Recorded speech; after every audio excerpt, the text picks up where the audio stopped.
Esse é o primeiro podcast do Balbúrdia Ambiental, o podcast do Grupo PET Conexões de Gestão Ambiental, do IFRS Campus Porto Alegre. Para quem não conhece, o PET, Programa de Educação Tutorial, é um programa federal que tem por objetivo promover a formação ampla e de qualidade acadêmica dos alunos da graduação através da promoção de ações de pesquisa, ensino e extensão. E o episódio de hoje ele vai ser apresentado pelos bolsistas Evandro E Laíse. Nós somos discentes de licenciatura em Ciências da Natureza, Biologia e Química lá do IFRS, no Campus Porto Alegre.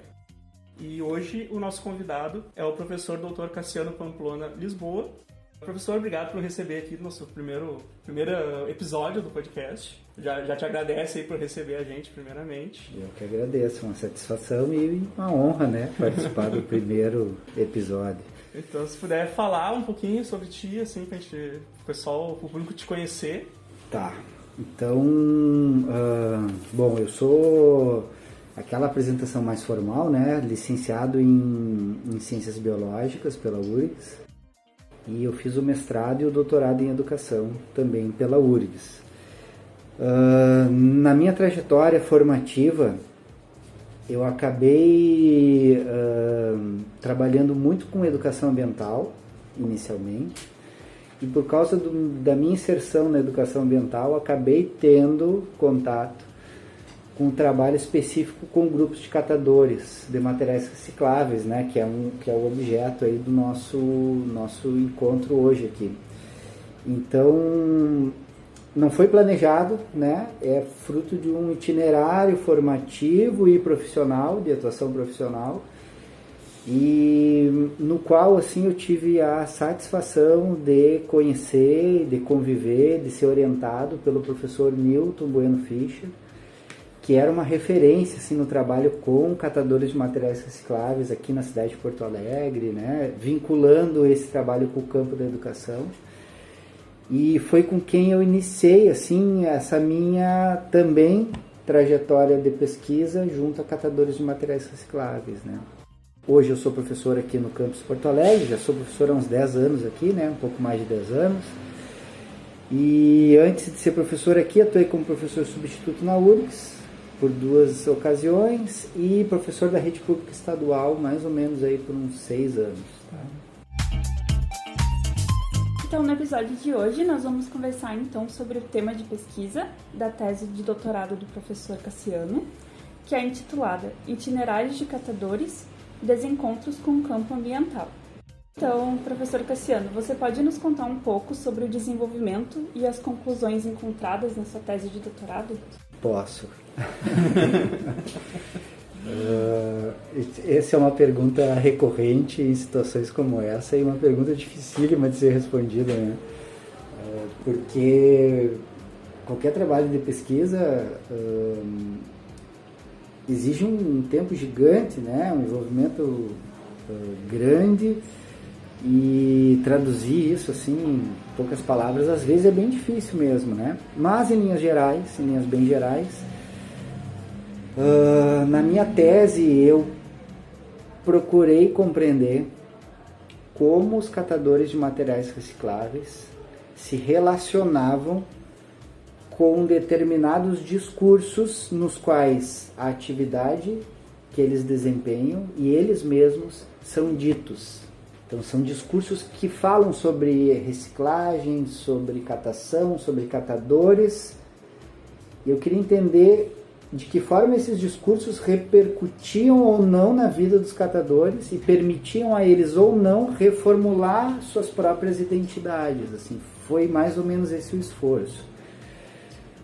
A pesquisa, ela começa, assim, a inspiração para essa pesquisa, ela começa numa pesquisa anterior, que foi feita sob encomenda do Movimento Nacional de Catadores de Materiais Recicláveis, que conseguiu junto ao Ministério da Educação, na época, uma verba para financiar essa pesquisa, e a gente realizou, então, uma investigação na região sul do Brasil para traçar o perfil socioeducacional dos catadores.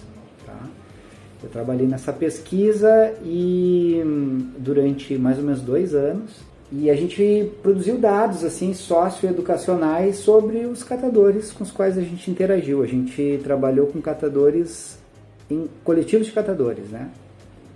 essencialmente, não com catadores autônomos, catadores que participavam de associações ou cooperativas. A partir daí surge a ideia, então, de entender um pouco melhor, porque nessa época da pesquisa a gente se deu conta que existiam muitos discursos sendo feitos sobre a reciclagem e que a maior parte dos discursos feitos, por exemplo, pelos gestores públicos, nessa pesquisa, em cada cidade que a gente visitou, a gente conversava com os gestores públicos, os responsáveis pela gestão de resíduos do município, e depois ia visitar as associações cooperativas para conversar com os catadores. E a gente viu que o discurso que os caras faziam, assim, os gestores, sobre reciclagem, sobre catadores como agentes ambientais, a reciclagem como geração de emprego e renda, estava muito descolado da realidade material lá do trabalho dos catadores. Então, no doutorado me interessou isso, sabe? Ver como é que esses discursos repercutiam ou não para os sujeitos, porque aparentemente não repercutiam, eles estavam se desencontrando, né? Aí eu fiz a pesquisa de doutorado, primeiramente ela levou em conta todos os dados da pesquisa anterior, era uma referência que eu já tinha, e aí primeiramente com o coletivo de catadores do bairro Rubem Berta, em Porto Alegre, que era onde o Newton, que foi meu orientador no início, o Newton faleceu durante essa orientação, né? E eu acabei tendo o doutorado orientado pela professora Maria Stefano, outra pessoa sensacional, assim, que eu tive o privilégio de conhecer, né? Mas, enfim, o Newton trabalhava com esse coletivo do Rubem Berta durante décadas já. Ele estava lá há muito tempo. E aí, por causa dessa inserção do Newton, eu comecei o trabalho de pesquisa lá.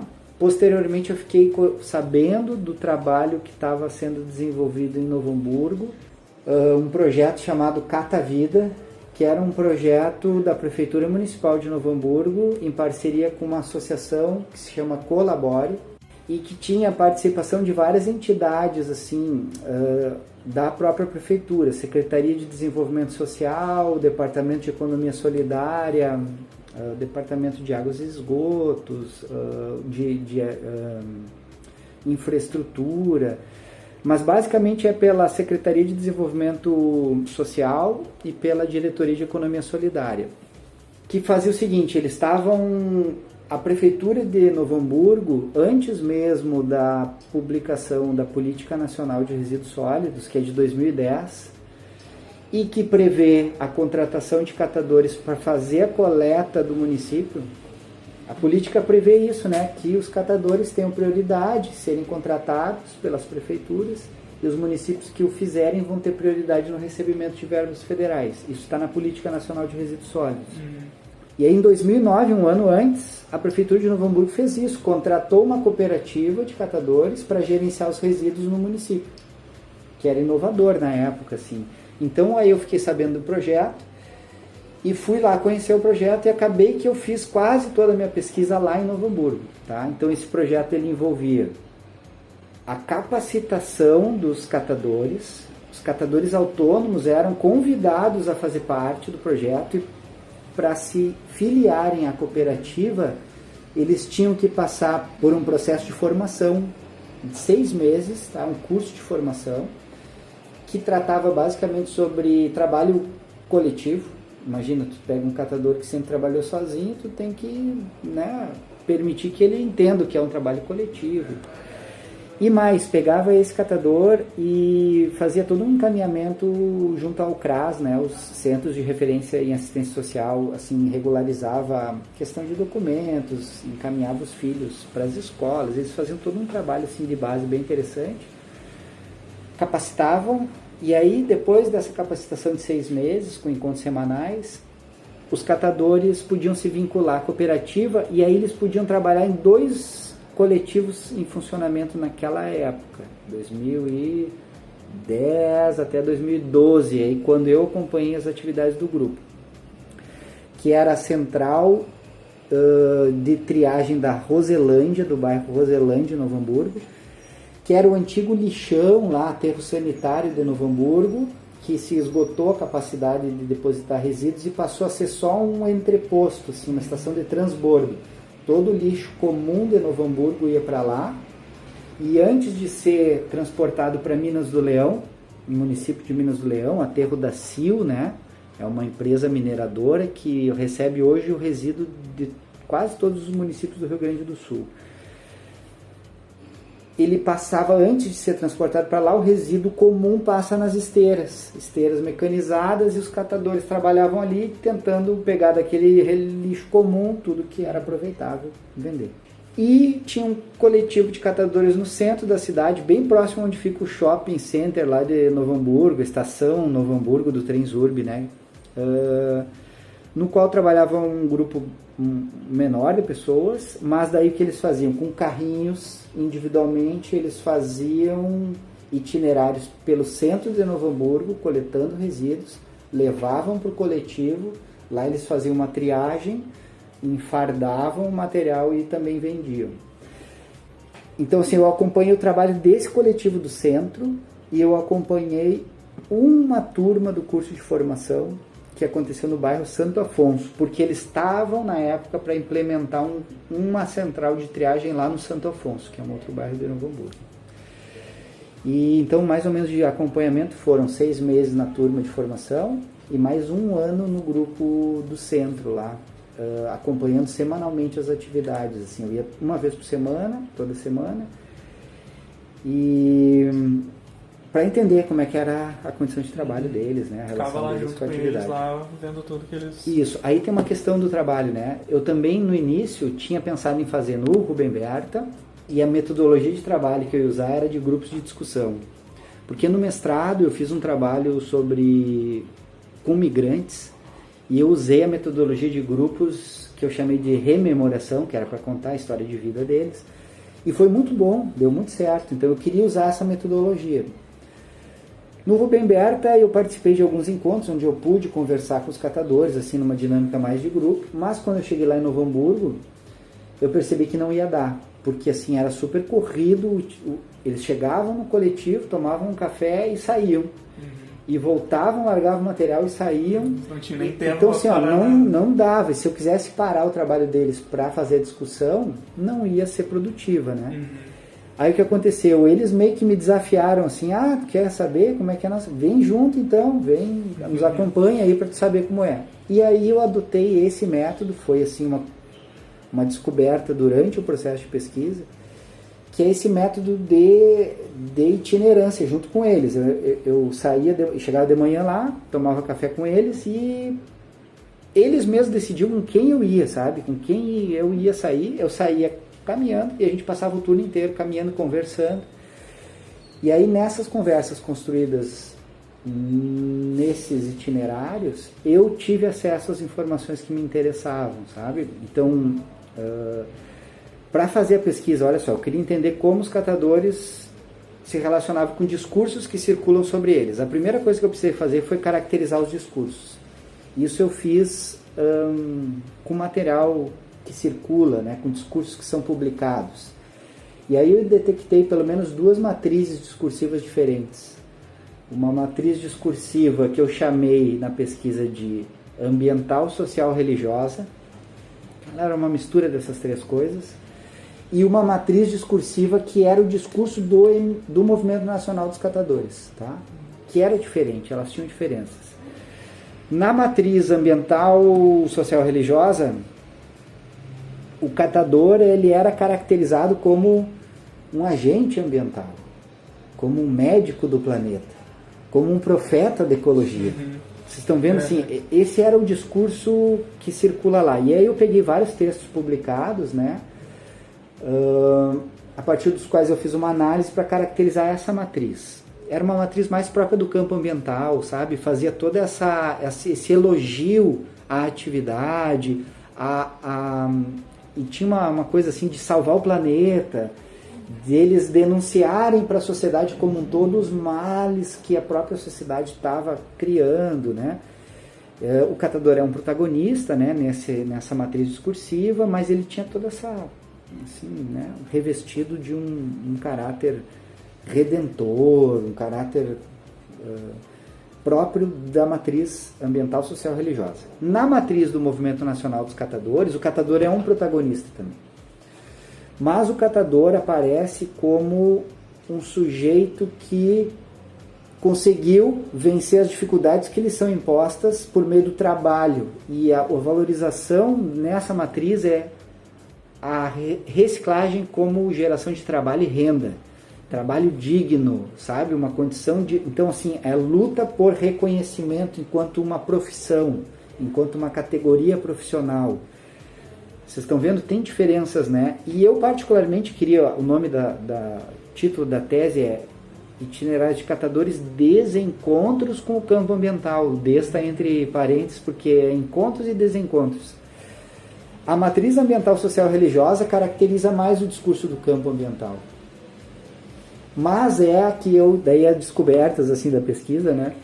Eu percebi que os catadores usam muito mais a matriz do Movimento Nacional de Catadores, muito mais a ideia de... Porque assim, pensem vocês vão começar a trabalhar como catadores. Na trajetória desses sujeitos, a opção pela reciclagem é a última opção. Eles tentaram tudo antes, não conseguiram. E em algum momento tem que começar a trabalhar catando resíduos que estão dispostos na cidade. É difícil lidar com isso. Há um estigma social que recai sobre quem faz esse tipo de trabalho. Para conviver com isso, os catadores usavam muito mais esse discurso do movimento nacional e dizer assim, eu pelo menos estou conseguindo fazer, vencer as minhas dificuldades por meio de um trabalho digno. Eu estou trabalhando, é melhor do que eu estar roubando, do que eu estar fazendo qualquer outra coisa, né? E muito menos eles usavam aquele argumento de eu estou fazendo uma atividade que é boa para o planeta, eu estou salvando o planeta, assim, O argumento de caráter ambiental não era acionado por esses sujeitos para ressignificar a si mesmo, assim, a sua própria identidade, muito pouco, muito menos do que o discurso do trabalho. Então, essa é uma das descobertas, assim, né, de tu ver que, infelizmente, o campo ambiental tem produzido muitos discursos sobre reciclagem, sobre catadores, mas esses discursos pouca repercussão tem na vida desses indivíduos. E se há discurso que tem a repercussão, hoje é o discurso esse produzido pelo movimento nacional. Uma outra coisa que eu acabei assim descobrindo, assim, aprendendo durante a pesquisa, foi que os catadores são pessoas marcadas por uma trajetória em trânsito. A vida deles foi sempre movimento. Eles nunca tiveram muito bem estabelecidos. Saíram das suas terras natais, tentaram a vida aqui e ali, já fizeram isso, aquilo. A atividade que eles desempenham exige um movimento físico, né, entre lugares. Ou seja, do ponto de vista educacional, a gente precisa considerar essa especificidade. Se eu quiser desenvolver ações educacionais com catadores de materiais recicláveis, eu preciso entender que eles nunca se vincularam ou nunca se estabeleceram fortemente a nada, assim, em nenhum lugar, ou nunca se vincularam fortemente a nada. E aí eu preciso levar isso em conta no meu planejamento. Por exemplo, uma formação onde o catador tem que participar de encontros semanais num espaço de educação formal, como esse aqui, não serve muito bem, porque na vida deles as coisas não funcionam assim. E aí eu preciso considerar, então, outras dimensões educacionais. Nesse exemplo de Novo Hamburgo, eu percebi que além do curso de formação, onde os catadores tinham sim experiências interessantes, mas não suficientes para transformar a realidade de vida deles, eles também tinham aprendizados próprios do trabalho, que é aquilo que tu aprende lá com teus colegas. Tu era catador individual, agora tu está numa associação, tem uma série de aprendizados, mas que também eram limitados, na minha opinião, né? E aí eles tinham contato com uma dimensão de representação política, um movimento de catadores organizado que participa de seminários, de mobilizações, e esse era o espaço que possibilitava para os catadores transformação mais significativa de si mesmos, né, e logo das suas vidas, assim. Os catadores que se envolviam com representação política, assim, se tornavam lideranças dos grupos e passavam a ser representantes, né, dos seus grupos em diferentes instâncias de tomada de decisão. Nossa, eles tinham assim, um crescimento pessoal e uma mudança nas suas vidas muito significativa. Então, a gente começa a desconstruir algumas ideias, assim, de senso comum, de que, sei lá, os catadores, a gente precisa submeter eles a processos educacionais formais, ou falta aí, não sei, a gente precisa entender melhor esses sujeitos para ver e pensar, planejar, propor ações que possam, de fato, atender às demandas que eles têm, né? Seguindo essa ideia, então, por que o senhor acha que a sociedade em geral ela não percebe ou não compreende, então, a relevância do trabalho que esses catadores realizam? E muitas vezes os catadores, né, eles acabam sendo marginalizados ou sofrendo algum preconceito. O que a gente podia fazer para a sociedade compreender, então, esse papel deles? Pois é, também é uma coisa super complexa, né? Mas, vamos pensar de um ponto de vista de raciocínio lógico. E aí admitindo alguma coisa de teoria, assim, como ponto de partida, né? Se a gente pegar a ideia do Bauman, de uma sociedade de consumidores, segundo Zygmunt Bauman, né, sociólogo, que, entre outras obras, produziu um livro chamado Vida para Consumo. Nesse livro ele vai caracterizar a sociedade atual como uma sociedade de consumidores. Nessa sociedade de consumidores que substitui no tempo uma sociedade de produtores, eu preciso consumir para ser. O consumo é alçado à centralidade das relações sociais. Se eu admitir isso como verdadeiro, como ponto de partida, obviamente numa sociedade onde eu preciso consumir para ser e onde as relações de consumo estão alçadas a um lugar de centralidade, pessoas que não têm capital econômico para consumir estão à margem, né, dessa sociedade. E mais, nessa sociedade de consumidores, tudo é feito para ter um tempo de duração, assim. Ou seja, a gente precisa estar consumindo constantemente. Para consumir constantemente, as coisas que a gente consumiu anteriormente a gente precisa perder o interesse por elas. Elas precisam perder o seu encanto e para consumir eu preciso descartar. Ou seja, o que a gente descarta são coisas que perderam o seu encanto. São coisas que a gente não quer mais. É o nosso passado, a gente quer distância delas.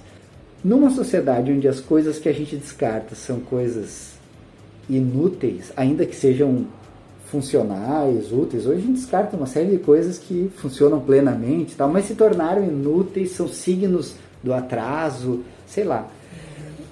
Pessoas que lidam com isso estão na mesma condição das próprias coisas que a gente descartou, né? Então a gente tem é simbólico, né? As coisas que a gente não quer mais com as pessoas que não fazem parte dessa sociedade de consumidores. Bom, esse estigma se explica por isso, tá? É um estigma real, muito forte. E é um estigma que também eu acho que existe porque a gente não foi educado, não é educado para lidar com os próprios resíduos, para se sentir responsável pelos resíduos que produz.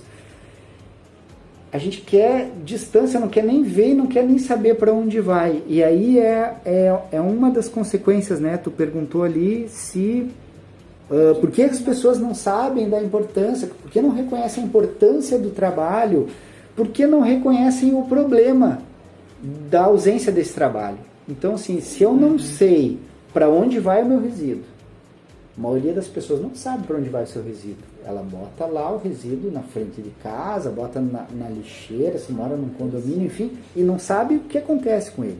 Se eu não sei para onde vai, se eu não sei qual é a cadeia produtiva aí no qual ele está inserido, eu, obviamente, não sei quais são os impactos disso, ou desconheço, ou sei muito pouco, e logo eu não valorizo o trabalho de quem atua nessa cadeia. O catador hoje atua nessa cadeia e, claro, é um trabalho de muita importância, né? Mas a maior parte das pessoas, por nunca ter se sentido responsável pelo próprio resíduo, não se sente nem interessado em conhecer isso, em saber disso. É uma externalidade, né? E como consequência a gente tem isso, tem que o trabalho do catador não é valorizado e sobre o catador recai esse estigma de ser um pária de uma sociedade de consumidores, né?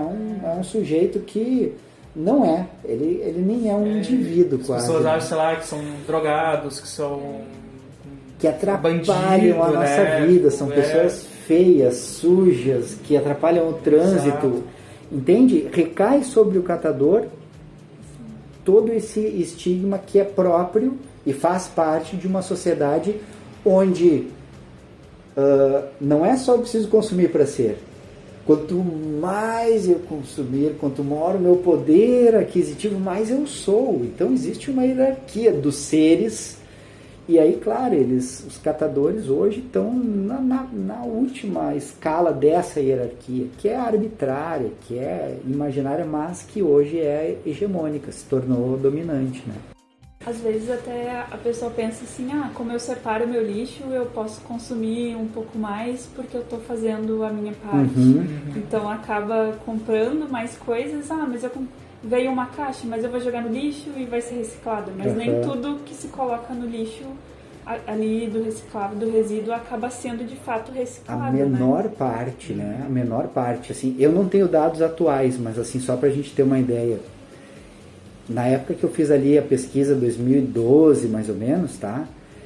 Porto Alegre produzia por dia 500 toneladas de resíduo potencialmente aproveitável. Por dia. Vocês conseguem imaginar 500 toneladas de resíduos potencialmente aproveitáveis. Dessas 500 toneladas, 100 toneladas eram recolhidas pela coleta seletiva. Tá? 400 toneladas iam parar no aterro sanitário. Aí alguém que vai nos escutar pode se perguntar, né? Como que a coleta não juntava todo esse resíduo? Olhem os containers em Porto Alegre, que são containers para resíduo orgânico. Sim. Observe a quantidade de resíduo seco que está lá dentro. Inclusive os catadores Eles hoje entram, têm feito esse trabalho fundamental de evitar que aquela garrafa PET que está lá dentro do container de resíduo orgânico vá parar no aterro, porque ele tira, vende, então ele recoloca essa garrafa em circulação. Mas olha só, em 2012 então 500 toneladas, 100 eram coletadas e 70 toneladas das 100 eram, nos coletivos de catadores de Porto Alegre, eram enfardadas e comercializadas, né? Ou seja, imagina quanto resíduo se perdia nisso aí, né? Quanto resíduo se potencialmente utilizável numa cadeia produtiva para virar matéria-prima, se perdia e parar no aterro. Então, assim, a maior parte do resíduo consumido, do resíduo gerado pelo consumo, melhor falando, vai parar no aterro. Infelizmente, ainda hoje. Mesmo com sistemas como o de Porto Alegre, que tem coleta seletiva 3 vezes por semana. Está muito mal pensado ainda em termos de disposição de containers e, na minha opinião, né, eu acho que não é satisfatório o layout na cidade para disposição de resíduos. Sim. Mas a maior parte vai para o aterro sanitário. Ou seja, é um absurdo. É um absurdo. E cada vez a gente consome mais. Se em 2012 a gente gerava 500 toneladas de resíduo, hoje eu acho que a gente, imagine vocês ainda quanto mais a gente... com a pandemia, por ter ficado em casa, as compras na internet. E não necessariamente por um aumento populacional, o que é a gente consome mais porque há uma pressão para o consumo. Há uma estrutura industrial que pressiona para o consumo e a gente, para se sentir feliz, para se sentir alguém, consome. A gente consome. Se sentir satisfeito. E aí hoje, pelo menos, em comparação com o ano que eu fiz a pesquisa, é visível, e isso talvez seja também um efeito da pandemia, é visível o aumento do número de catadores autônomos na rua, né? Então são pessoas que não estão em coletivos de catadores, não participam lá daquela possibilidade de transformação da própria vida por articulação num coletivo ou por articulação política, não fazem parte de nenhum tipo de processo formativo que os capacite, que estão alheios a completamente esse sistema e estão sobrevivendo hoje dos resíduos gerados, continuam sendo gerados numa sociedade de consumidores onde a gente não tem uma perspectiva de diminuição de consumo, né? Sim. O que também é um problema. Professor, o que pode ser feito para que a sociedade compreenda essa necessidade assim, da separação de resíduos? Então, a gente comentou que não se compreende porque se desconhece. Então, para que se compreenda, a gente precisa, em primeiro lugar, pensando em ações educacionais, tá? A gente precisa promover ações educativas que façam com que os sujeitos conheçam.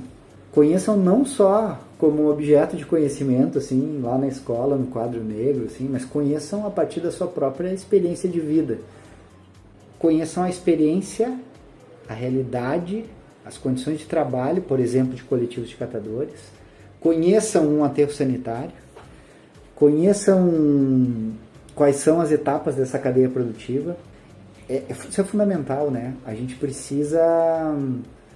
Porque assim, se eu desconheço completamente, é muito difícil que eu me sensibilize para alterar o meu comportamento individual, sabe? Se tu não entrar num galpão de reciclagem, sentir o cheiro do resíduo no dia mais quente do ano, por ter sido mal separado, e ver aquele catador tendo que lidar com isso, né? Abrir saco onde está tudo misturado, e se eu não ver isso, se eu não estiver lá com o meu próprio corpo, assim, não sentir isso, é difícil que eu me sensibilize, né? E se eu não me sensibilizar, que é uma das primeiras etapas de um processo de educação ambiental, eu não vou me dispor a construir conhecimento sobre isso, eu não vou me dispor a mudar meu comportamento, e eu não vou me dispor sequer a participar de uma atuação coletiva, e, enfim.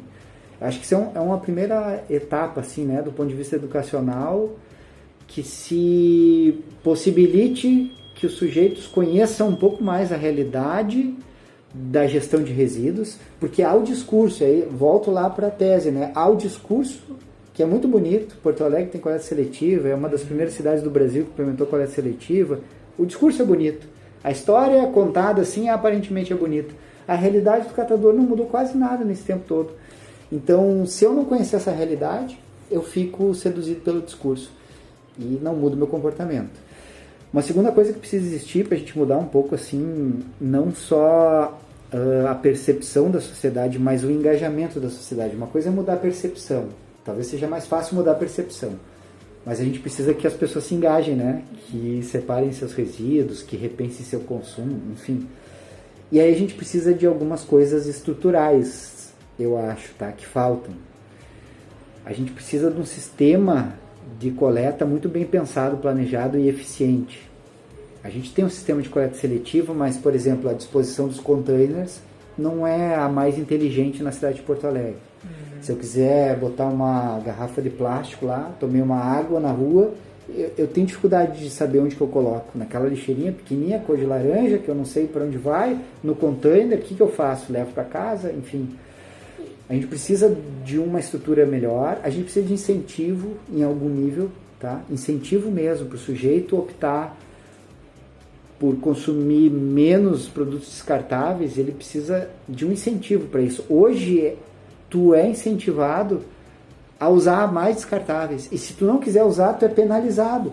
Por exemplo, eu vou no supermercado, eu levo uma bolsa de pano para botar as compras, tá? Tem vezes que eu não posso entrar no supermercado com a bolsa, daí tem que botar ela num saco plástico, sabe? Os caras botam assim. Não, eu não posso ser penalizado. Eu preciso ser incentivado. Ah, veio com a bolsa, por favor, entre. Ah, o senhor vai ganhar um desconto por estar usando uma bolsa e não usar sacola. Se a gente tivesse que pagar a sacola, como em muitos lugares já se paga, tem os lugares que tu começa nessa política de incentivo, né? Pode ser penalização, incentivo, mas eu prefiro entender como incentivo. Hoje a gente, se tu não quiser fazer uso descartável, tu acaba penalizado, tá? Infelizmente, porque olha, não faz sentido, né? Então, assim, se não há estrutura, se não há incentivo, dificulta o engajamento também. E aí, num terceiro nível, a gente precisa transitar de uma gestão de resíduos, pensando no município, assim, né? Para uma gestão social de resíduos.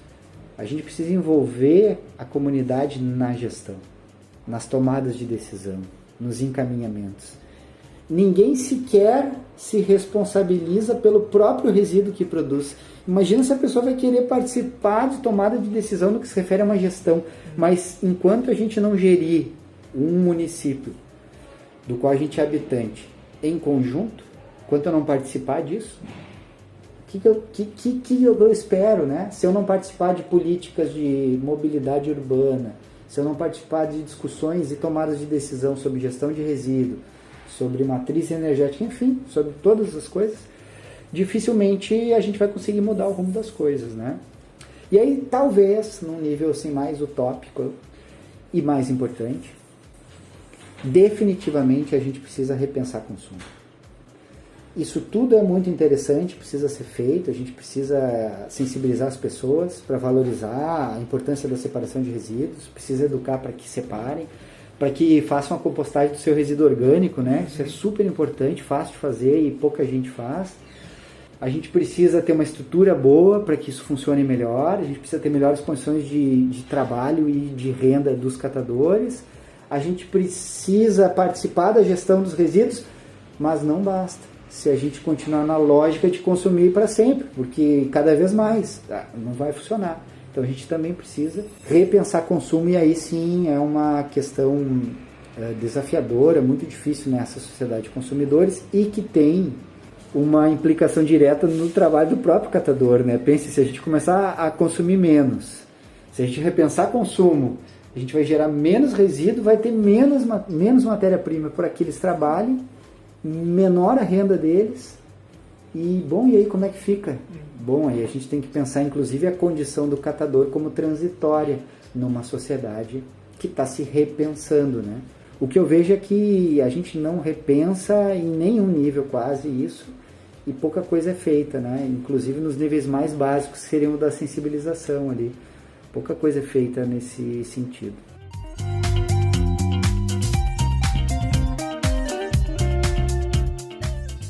Professor, muito obrigado aí pela participação. Foi muito importante essa tua fala. Espero que o pessoal que esteja nos ouvindo tenham curtido. Então, mais uma vez, a gente agradece aí por ter participado do nosso primeiro episódio. Desculpa, a gente está um pouco nervoso ainda, que a gente está começando aqui. Mas eu tenho a agradecer a tua participação. Legal, eu agradeço novamente e desejo sucesso aí ao podcast e que muitos capítulos se sucedam a partir desse aqui, né? Muito obrigado. Legal. Obrigada. Então, pessoal, esse foi o nosso primeiro episódio. Espero que vocês tenham gostado. Os episódios estão disponíveis nos agregadores de podcast da sua preferência e você pode seguir a gente nas redes sociais, que vai estar aí na descrição. Um grande abraço e até o próximo episódio. Muito obrigado pela presença de todos e até a próxima.